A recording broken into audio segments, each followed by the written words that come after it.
ये students class 8 mathematics के mid term exams के लिए बेटा आज हम एक सैम्पल पेपर सॉल्व करेंगे जो कि हमारे फर्स्ट टर्म के सिलेबस पर बेस्ड है और बहुत से क्वेश्चन इसमें लास्ट ईयर मिड टर्म में आ चुके हैं।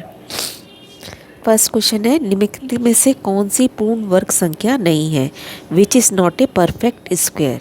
तो हमें पता है, देखिए एक एक टर्म को चेक करेंगे। 225 15 का स्क्वायर होता है,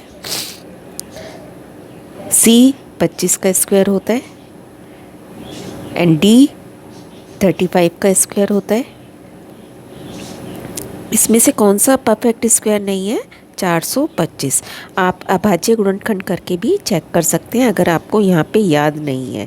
अदरवाइज़ जिनमें इकाई का अंक 5 होता है उनके लिए हमारा फॉर्मूला आपको पता ही है, बहुत बार हमने ये मेंटल मैथ्स में कर चुके हैं क्वेश्चन।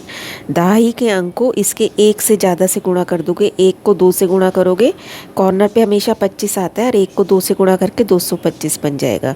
जैसे यहाँ पे 2 है तो 2 के इसके अगले नंबर से 3 से गुणा करेंगे 6 और साथ में 25 आएगा ही आएगा। तो हमें पता चल गया ये 25 का स्क्वायर है। ऐसे यहाँ 12 है, कॉर्नर पे तो 5 आएगा ही। 12 का मतलब है 3 है हमारे पास और 3 को हमने 4 से मल्टीप्लाई किया तो 12 बन गया। यहाँ हमें कोई भी ऐसा नंबर नहीं मिलेगा जिसको दोनों कॉन्सिक्यूटिव नंबर हो और आपस में गुणा करें तो 4 मिल जाए, इसलिए परफेक्ट स्क्वायर ये नंबर नहीं है। निम्नलिखित में से क्या सही है? Which one is correct? 10 गुणा 10 की घात 11, तो गुणा करने पर घातें जमा हो जाती है, तो 11 और 1 12 होनी चाहिए थी। तो यहाँ पे तो बिल्कुल ही इन्होंने आपस में 10 से 10 को गुणा कर दिया, गलत है। 2 की घात 3 और 3 की घात 2, 6 कर दिया और पावर को प्लस कर दिया, ऐसा बिल्कुल नहीं हो सकता है। 3 की घात 0 1 होता है और किसी की भी घात 0 हो हमेशा आंसर 1 आएगा। तो ये सी ऑप्शन हमारा सही है।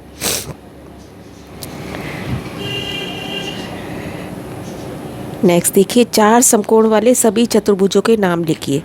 तो या तो स्क्वायर होगा या रेक्टेंगल होगा, है ना। इनमें हमें मैचिंग करनी है।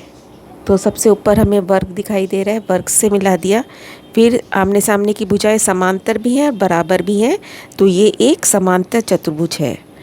उसके बाद ये काइट है आपके पास और नीचे समलंब चतुर्भुज जिसमें सिर्फ एक ही पेयर समांतर होता है, भुजाओं का एक जोड़ा समांतर होता है।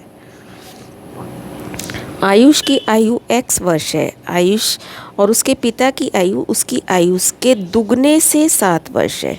मतलब अगर उसकी x है तो पहले इसका दुगना करा 2x और जमा 7 अधिक है क्योंकि, तो फादर की एज कितनी हो गई? 2x + 7 years.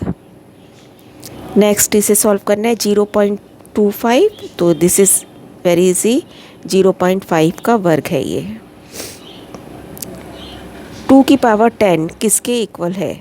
तो 2 की पावर 10 को आप सॉल्व करके देखेंगे, 20 नहीं हो सकता, 200 नहीं हो सकता, इतना भी नहीं हो सकता। सॉल्व करके हमारा आंसर बनेगा 1024। बहुत इजीली आप इसे मल्टीप्लाई कर सकते हैं, छोटा नंबर है। समांतर चतुर्भुज के विकर्ण परस्पर बराबर होते हैं। पूरक कोणों का युग्म कौन सा है? पूरक का टोटल 90 डिग्री होता है और कॉम्प्लीमेंट्री एंगल्स हैं बेटा, ये 90 डिग्री टोटल होना चाहिए। अगर संपूरक होता है ना, सप्लीमेंट्री होता तो 180 चेक करते। तो अब हमें 90 देख लेना है कहाँ पर बन रहा है, 20 और 70 बी पर बन रहा है। दी गई आकृति में x का मान बताइए। तो आपको एक कोण x दिया गया और ये पंचभुज है।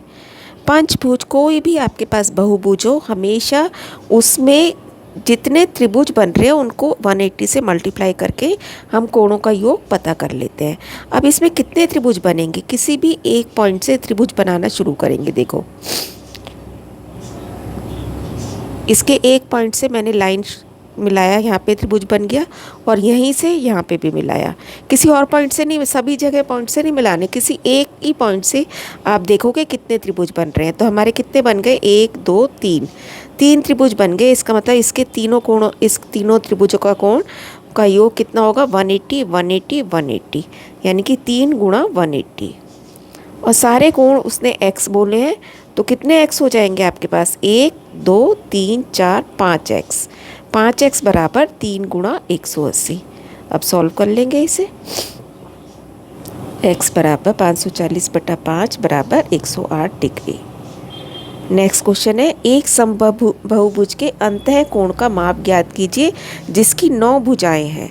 अब 9 भुजाएं हैं तो इसका मतलब इसके त्रिभुज कितने बनेंगे, मैंने आपको बताया था अभी, 9 में से 2 घटा देंगे। कोई भी बहुभुज हो उसकी जितनी भुजाएं हो उसमें से 2 घटा दो, उतने त्रिभुज बन जाएंगे उसमें से। तो इसका मतलब इसमें बने त्रिभुज, फॉर्मूला आपके पास आ जाएगा n-2 इंटू 180। इसमें 7 त्रिभुज बनेंगे और 7 को 180 से मल्टीप्लाई कर देंगे। वैसे हमने वहाँ 5 में से 2 घटा के 3 से गुणा कर दिया था। सॉल्व कीजिए, √4 माइनस √9 माइनस √16। तो आप पहले अलग से लिख लेते हैं, √4 2, √9 3, √16 4। अब केयरफुली वैल्यूज़ रख देंगे, 2 माइनस 3 माइनस 4, 2 माइनस 7 माइनस 5।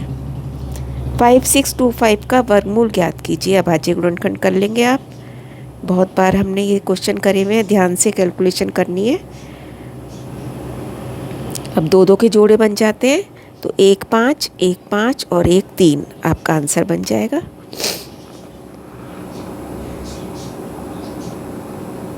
पाँच गुणा 3 यानी कि 75। नेक्स्ट क्वेश्चन है, पाइथागोरस त्रिक में x का मान ज्ञात कीजिए। तो हमारे पास ट्रिपलेट इसने दिया है 6 8। आपको बेसिक ट्रिपलेट सबको याद होना चाहिए, 3 4 5 का। यहाँ दुगना कर दिया गया है तो 6 8 10 हो जाएगा। x + 1 = 10, x = 1 उधर जाके घटा हो गया 9। सॉल्व करना है इक्वेशन का क्वेश्चन, 15/4 घटा 7x = 9। तो 15/4 ये 9 नंबर है बेटा, 9 को हमने इधर इसके पास ही ले जाके घटा कर दिया और 7x को दूसरी तरफ ले जाके जमा कर दिया। लाइक टर्म से इकट्ठे करेंगे ना पहले हम। अब इसके नीचे कुछ नहीं है तो 1 है, एलसीएम लेंगे, क्रॉस मल्टीप्लाई करा और ऊपर क्रॉस करके नीचे आपस में गुणा कर देंगे। 4 आ गया, इधर आ गया 7x। 15 घटा 36, ध्यान से सॉल्व करना है, घटा 21 बचा। अब 7 यहाँ गुणा हो रहा है, 7 इधर जाके भाग हो जाएगा, घटा 3/4, x बराबर घटा 3/4।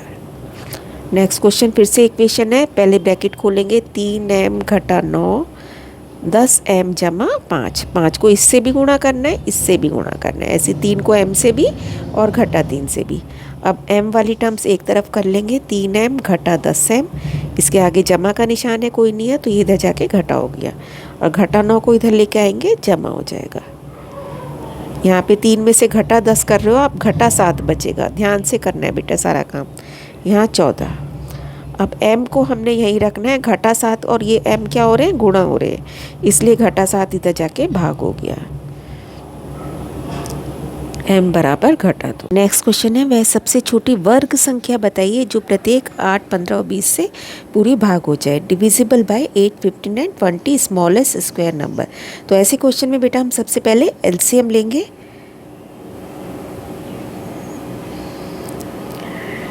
अब देखो हमारे पास क्या आ गया, 2 × 2 × 2 × 3 × 5 यानी कि 120। अब आप देखो किसका पेयर नहीं बन रहा, हमें वर्ग संख्या बनानी है तो किस किस का पेयर नहीं बन रहा। यहाँ पे 2 का बन गया पेयर, ये इसका काम खत्म हो गया। यहाँ पे ये 2 ये अकेला है, एक 3 अकेला है और एक 5 अकेला है, तो मुझे इसका जोड़ा बनाना पड़ेगा, इसका भी और इसका भी, यानी कि 2 से गुणा करना पड़ेगा, 3 से और 5 से भी। इसका मतलब टोटल 30 से हमें मल्टीप्लाई करना पड़ेगा। 120 को 30 से गुणा करके हमें मिल गया 3600, जो कि किसका वर्ग है, 60 का वर्ग। तो वो संख्या 3600 है बेटा, जिसको कि हम इस तीनों टर्म से डिवाइड कर सकते हैं, जो कि एक स्क्वायर नंबर भी है, स्मॉलेस्ट स्क्वायर नंबर है। ठीक है। In figure this ABCD is a rectangle, आयत है और इसके ये 2 विकर्ण दिए गए इस तरीके से, इसके विकर्ण बराबर होते हैं। इसका मतलब 2x + 5 बराबर है 15 के। ये सब चीज़ें आपको ध्यान रखनी है। इक्वेशन बन गई, सबसे पहले 5 उधर जाके घटा हो गया, अब 2 गुणा हो रहा है तो 2 भाग हो गया उधर जाके, x बराबर 5।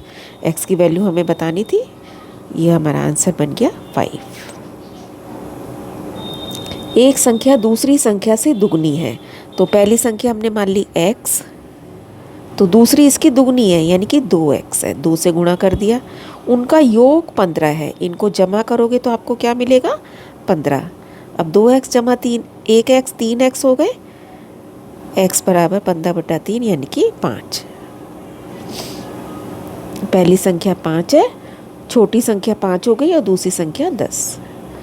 नेक्स्ट फिर से समांतर चतुर्भुज है, इसके सभी कोणों का माप बताइए। एक तो आमने सामने के कोण बराबर होते हैं, एक ये एकांतर कोण बन रहे हैं क्योंकि ये तिर्यक रेखा दे रखी है इसमें।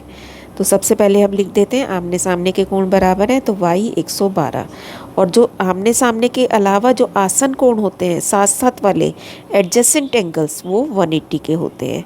तो ये पूरा मिला के प्लस ये मिला के 180 के हैं। तो यहाँ पे 42 जमा x जमा 112 बराबर 180। अब x आपका आ गया 154, उधर जाके घटा कर देंगे, हमें मिल गया 26 डिग्री। तो x जितना है उतना ही z है क्योंकि ये ऑल्टरनेट इंटीरियर एंगल है। रेस्ट इज ए पैरेललोग्राम, समांतर चतुर्भुज दिया हुआ है, x और y की वैल्यू बताइए। तो अभी हमने करा था कि आमने सामने के कोण बराबर है, तो x हो गया 60 डिग्री, और x और y आपको पता ही है बहुत फैमिलियर एंगल है, रैखिक युग्म लीनियर पेयर दोनों मिला के 180 के हैं। तो y आ गया हमारा 120 डिग्री।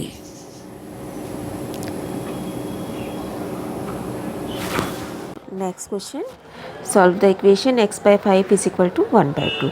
तो बेटा x की वैल्यू हमें निकालनी है।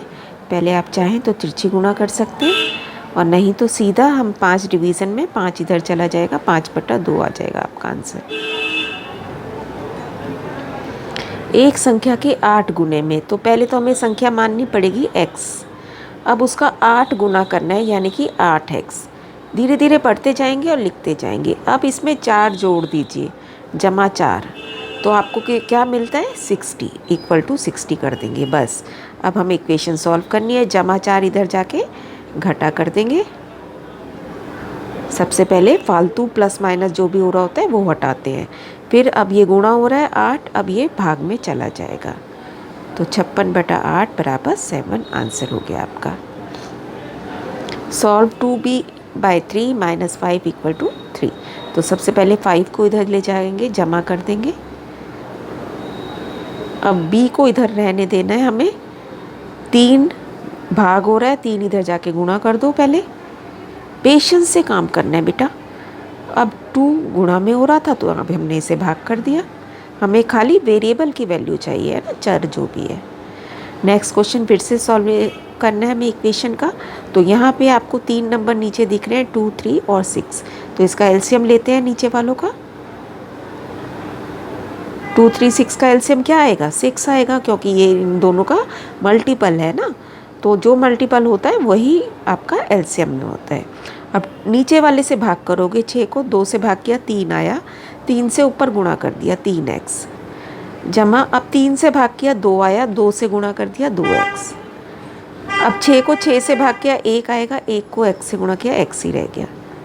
नीचे एलसीएम लिखना है 6। अब 6 को इधर ले जाएंगे, गुणा कर देंगे। ऊपर कितने x हो गए 6x, और नीचे 6, 6 से 6 कट गया, x बराबर 1 आंसर। 343 का घनमूल ज्ञात कीजिए, cube root of 343। Prime factor करेंगे, 7 से डिवाइड होता है बस, ये और किसी नंबर से डिवाइड नहीं होता। 3 बार 7 आ रहा है, 3 3 का कॉम्बिनेशन बनता है, so it is a cube root of 7।